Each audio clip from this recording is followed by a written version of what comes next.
नमस्कार, स्वागत है आपका हमारे चैनल पर। दिल्ली में बुलडोजर को लेकर लगातार सियासत जारी है और इसी बीच दिल्ली पुलिस ने आम आदमी पार्टी के विधायक अमानतुल्लाह खान को घोषित कर दिया है बैड कैरेक्टर और हिस्ट्री शीटर। जहां एक तरफ अमानतुल्लाह खान के ऊपर ये तमाम कार्रवाई की गई है दिल्ली पुलिस की तरफ से, तो वहीं दूसरी तरफ बीजेपी की तरफ से नॉर्थ एमसीडी को लिख दिया गया है पत्र के आईटीओ में, यानी कि राउज एवेन्यू में आम आदमी पार्टी का जो दफ्तर है उसके बाहर बने हुए हैं 2 कमरे अवैध, जिस पर एमसीडी का जल्द ही बुलडोजर चलना चाहिए। इसी पूरे मुद्दे पर बात करने के लिए हमारे साथ मौजूद हैं वेद शर्मा जी। सर, किस तरीके से देख रहे हैं इस मुद्दे को कि दिल्ली पुलिस ने आम आदमी पार्टी के विधायक अमानतुल्लाह खान को अब घोषित कर दिया है, यानी कि बैड कैरेक्टर घोषित कर दिया है, हिस्ट्री शीटर, एक ऐसा व्यक्ति जिसके ऊपर संदेह है पुलिस को सबसे ज्यादा और 18 से ज्यादा मामले भी दर्ज हैं अमानतुल्लाह खान के ऊपर। देखिए, आज सबसे पहले ये जानना दिल्ली की जनता को, देश की जनता को ये जानना बहुत आवश्यक है कि अरविंद केजरीवाल किस प्रकार की राजनीति का वादा करके आए थे और आज क्या कर रहे हैं। सबसे पहले हमारे देश की जनता की, मुझे लगता है कहीं ना कहीं मेमोरी रिफ्रेश करने की आवश्यकता है। ये वही अरविंद केजरीवाल थे जो जन लोकपाल की वेव पर चढ़कर जो है दिल्ली के मुख्यमंत्री बने। आज अगर दिल्ली की जनता अरविंद केजरीवाल से ये पूछे कि उस जन लोकपाल का क्या हुआ, तो अरविंद केजरीवाल के पास उसका कोई जवाब नहीं है कि उसको धरती निगल गई या आसमान खा गया। और उसके बाद भ्रष्टाचार के खिलाफ आंदोलन करने की बात करने वाले, जो है सरकारी सुविधाएं ना लेने वाले, आप सोचिए अभी अरविंद केजरीवाल ने जितने वादे किए थे ये बिल्कुल उसके उलट चलते हुए नजर आ रहे हैं। चाहे वो अपने जो है आलीशान बंगले के अंदर करोड़ों का स्विमिंग पूल बनवाना हो, चाहे आप तमाम चीजें उठा के देख लीजिए। आज एक आम आदमी की राजनीति करने वाले लोग, उनके घर के बाहर यदि कोई पार्टी आके प्रदर्शन करे तो उसको गुंडे बदमाशों की पार्टी बोलते हैं, और अपनी पार्टी के अंदर 1 दर्जन, लगभग 1.5 दर्जन से अधिक मुकदमों पर वांछित जो अपराधी है, जिसको दिल्ली विधानसभा के स्पीकर ने उसके ऊपर जो होने वाली कार्रवाई है विशेषाधिकार के तहत रोक रखी है, ऐसे व्यक्ति को ये राजनीतिक संरक्षण देते हैं। और अरविंद केजरीवाल की जो ये परिवर्तन की राजनीति, सो कॉल्ड परिवर्तन की राजनीति, मैं उसका एक छोटा सा नमूना अभी आपको बता देता हूं कि जो रिसेंटली दिल्ली के अंदर, इससे पहले विधानसभा चुनाव हुए थे, उसके अंदर सो कॉल्ड शिक्षा जगत में अभूतपूर्व काम करने वाले मनीष सिसोदिया जी, जिनके पास शिक्षा मंत्रालय भी है, वो बमुश्किल 3-3.5 हजार वोटों से जीतते हैं। और जो है ये जो अमानतुल्लाह खान साहब हैं, ये तुष्टीकरण के जो पुरोधा हैं, ये कई हजार वोटों की लीड से जो है ये जीत के आते हैं। तो आज अरविंद केजरीवाल, उस वक्त मुझे दिल्ली के अंदर कई जगह मैंने पोस्टर देखे, मुसलमानों के मसीहा अरविंद केजरीवाल। आप सोचिए, जो व्यक्ति ये कहता था कि जो है हम जनता का पैसा जनता से डिस्कस करके देंगे, पर इन्होंने, मैं ये सवाल पूछना चाहता हूं कि इन्होंने जब ये जनता का, टैक्स पेयर का खून पसीने का पैसा जब इन्होंने अपने रिश्तेदार को बांटने का निर्णय किया, इन्होंने कहा कि जो है हम जितने भी मदरसे के अंदर मौलवी हैं, उनको, मुअज्जिन हैं, उनको हम सरकारी खजानों से पैसा देंगे, तो इन्होंने किस जनता से पूछा। आज सबसे तुष्टीकरण की अगर राजनीति की कोई पराकाष्ठा कर रहा है तो वो अरविंद केजरीवाल कर रहे हैं, और अरविंद केजरीवाल वो सारी की सारी मर्यादाएं लांघ रहे हैं। राजनीति के अंदर एक शुचिता की बात की जाती थी, मुझे अभी भी याद है अटल बिहारी वाजपेयी जी की सरकार में लाल कृष्ण आडवाणी जी जो है बहुत महत्वपूर्ण पदों के ऊपर थे, और उनके ऊपर जो है इसी प्रकार का कोई एक राजनीतिक लांछन लगाया गया, उनके ऊपर आरोप लगाया गया, और उस वक्त जो है आदरणीय आडवाणी जी ने अपने पद से तुरंत इस्तीफा देते हुए कहा कि जब तक मैं जो है इन चीजों से बाहर निकल कर नहीं आऊंगा तब तक मैं ये पद ग्रहण नहीं करूंगा। इसको राजनीतिक शुचिता कहते हैं। और आज ये जो है डबल एक्सेल की शर्ट और जो है 38 कमर की पैंट और नीचे हवाई चप्पल पहनने से यदि कोई आम आदमी हो जाता है तो ऐसे लोग दिल्ली की सड़कों में घूम रहे हैं, इसका मतलब ये नहीं कि उस आदमी को उठा के दिल्ली का मुख्यमंत्री बना दिया जाए।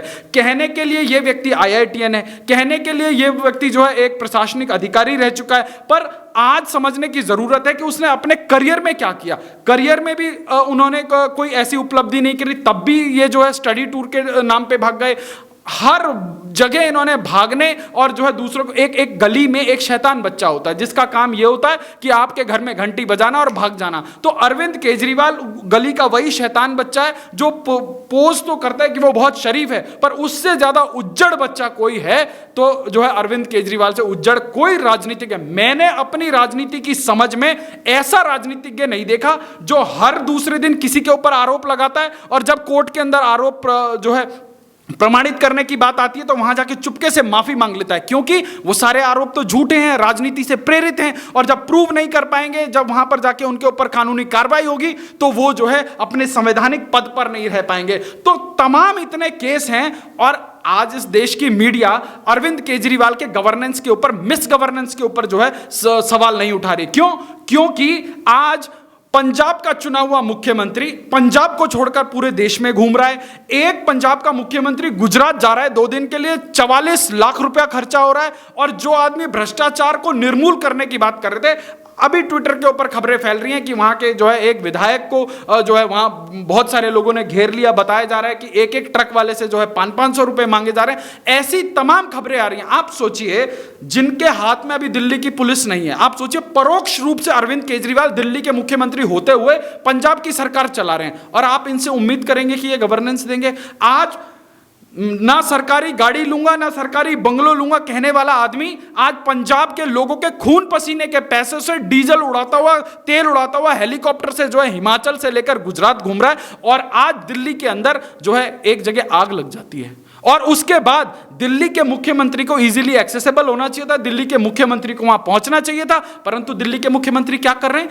दिल्ली के मुख्यमंत्री अमानतुल्लाह खान को बचाने के लिए जो है हर संभव कोशिश कर रहे हैं। अभी मैंने देखा आरफा खानम शेरवानी एक जो है बहुत बड़ी वामपंथन पत्रकार हैं, उनके ट्वीट के ऊपर जवाब कौन दे रहा है? सोमनाथ भारती जवाब दे रहे हैं और कह रहे हैं कि हम जो है अमानतुल्लाह खान साहब को बचाने की हर संभव कोशिश कर रहे हैं। अब आप सोचिए ये कैसा इकोसिस्टम है कि दिल्ली के अंदर दंगे होते हैं, सीए एनआरसी के दंगे होते हैं, और उप मुख्यमंत्री जो अपने घर से दिल्ली पुलिस के कवर, सुरक्षा कवर के बगैर बाहर नहीं निकल सकता, वो आदमी कह रहा है कि जो है दिल्ली पुलिस जो है कैसे दंगे फैला रही है। तो इनके ऊपर कार्रवाई कौन करेगा? इनकी जवाबदेही, मतलब अगर ये चुन के सत्ता के अंदर बैठ गए तो इनको कुछ भी कह देने का अधिकार है, कुछ भी बोल देने का अधिकार है। तो ये जवाबदेही तय करनी बहुत ज्यादा जरूरी है। और केजरीवाल वो व्यक्ति हो गए हैं जो हर रोज सुबह से लेकर शाम तक झूठ बोलते हैं और जो है इस प्रकार के दंगाइयों को राजनीतिक संरक्षण देते हैं, पालते हैं, पोसते हैं, और जो है दिल्ली के अंदर भय का माहौल बनाने का काम करते हैं। सवाल यहाँ पर यह भी उठ रहा है कि दिल्ली पुलिस ने इतनी गंभीर धाराएं, यानी कि जो घोषित कर दिया है अमानतुल्लाह खान को हिस्ट्री शीटर तक कह दिया है, और घोषित कर दिया, कह क्या दिया? घोषित कर दिया है, बैड कैरेक्टर भी घोषित कर दिया है, यानी कि एक ऐसा अपराधी जो कि जिसे अपराध करने के लिए कोई वजह नहीं चाहिए होती है, और आज उसी लिस्ट में डाल दिया गया है अमानतुल्लाह खान को। उसके बावजूद यानी कि आम आदमी पार्टी के जो लोग हैं वो ये कह रहे हैं कि हर गरीब के साथ आम आदमी पार्टी का नेता खड़ा है। न्यू फ्रेंड्स कॉलोनी में बुलडोजर चलता है, रिहायशी इलाके में, वहां आम आदमी पार्टी के कार्यकर्ता पहुंचते हैं। यह कहा जाता है कि गरीबों के घर पे बुलडोजर चल रहा है, कभी कहा जाता है कि हिंदू मुसलमान किया जा रहा है। देखिए, गरीबों के घर नहीं खड़ा है आम आदमी पार्टी का नेता, आम आदमी पार्टी का नेता दंगाई के साथ खड़ा है। आप सोचिए, जब दिल्ली के अंदर दंगे हुए सीए एनआरसी के, तो दंगाइयों के साथ सबसे पहले किसने बयान दिया? उप मुख्यमंत्री मनीष सिसोदिया ने। उसके बाद प्रत्यक्ष और परोक्ष रूप से किसने समर्थन दिया? अरविंद केजरीवाल ने। आज इस देश के अंदर फेडरलिज्म को तार तार किया जा रहा है। आज सरकार दिल्ली की बयान दे, कोई बंदा दिल्ली में बयान दे दिल्ली के मुख्यमंत्री के खिलाफ, और उसके बाद कार्रवाई कौन करने आ रहा है? पंजाब की पुलिस। तो आप सोचिए, बंदर के हाथ में उस्तरा हमने बड़े बूढ़ों के मुंह से सुना था, और आज इस कथन को चरितार्थ कौन कर रहा है? अरविंद केजरीवाल। आप सोचिए, यह व्यक्ति पिछले लगभग 7-8 सालों से दिल्ली की कुर्सी में है। अगर एक्सीडेंटली इस आदमी के हाथ में दिल्ली की पुलिस होती तो क्या होता?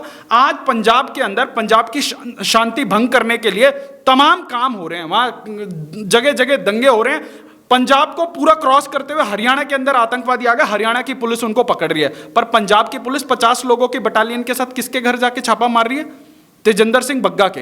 तेजिंदर सिंह बग्गा क्या है? तेजिंदर सिंह बग्गा कोई आतंकवादी है? तेजिंदर सिंह बग्गा कोई समाज में वांछित अपराधी है? तेजिंदर सिंह बग्गा दिल्ली के अंदर, देश के अंदर युवाओं की एक आवाज है। और उसने सिर्फ इतना गुनाह किया है कि जो वादे पंजाब के अंदर अरविंद केजरीवाल ने किए थे कि जी मैं सत्ता में आने के इतने घंटे बाद मैं बेअदबी के जो है लोगों, जिन्होंने बेअदबी, सवाल है कि बीजेपी की तरफ से पत्र लिख दिया गया है नॉर्थ एमसीडी को और कहा गया है कि आम आदमी पार्टी के दफ्तर के बाहर जो 2 कमरे अवैध अतिक्रमण करके बनाए गए हैं उसके ऊपर कार्रवाई होनी चाहिए। ये वही आम आदमी पार्टी अतिक्रमण करके बैठी है अपने ऑफिस के बाहर जो हमेशा बुलडोजर के सामने खड़ी हुई पाती है। क्या कहें जी? चाहे वो आम आदमी पार्टी हो, चाहे कोई भी पार्टी हो, दिल्ली देश की राजधानी है। और दिल्ली में ये जो इनके रिश्तेदार है ना, ये रोहिंग्या से लेकर बांग्लादेशी घुसपैठिया, जिनके लिए इनके सीने में जो है 2 मिनट में जो है ममता उतर आती है, चाहे कोई भी हो, बख्शा नहीं जाना चाहिए। आप सोचिए आज देश की राजधानी में जो है क्या बनाने की कोशिश की जा रही है। आप एक तरफ जो है दिल्ली को वर्ल्ड क्लास कैपिटल बनाने की बात करते हैं। आज पिछले 7 साल का लेखा जोखा हो ही जाए ना कि अरविंद केजरीवाल ने पिछले 7 साल में दिल्ली को बेहतर बनाने के लिए क्या किया।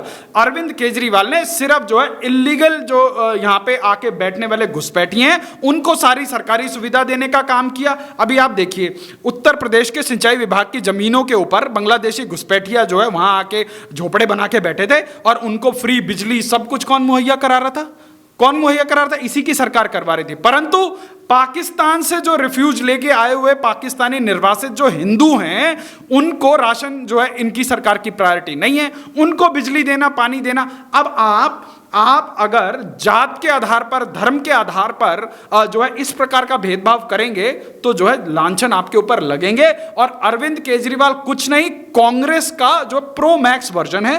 कांग्रेस ने जो तुष्टीकरण की, और ये अगर इसको अगर कांग्रेस का चाइल्ड भी बोल दिया जाए तो अतिशयोक्ति नहीं होगी, क्योंकि ये नई बोतल में वही कांग्रेसी पुरानी शराब है जिसने पिछले 60 सालों तक इस देश के अंदर तुष्टीकरण की राजनीति करी है। और आज अरविंद केजरीवाल उस तुष्टीकरण की राजनीति को खुला खेल मुरादाबादी की तरह कर रहा है, और यह देश की लोकतांत्रिक व्यवस्था के लिए बहुत बड़ा खतरा है। बहुत बहुत धन्यवाद वेद शर्मा जी।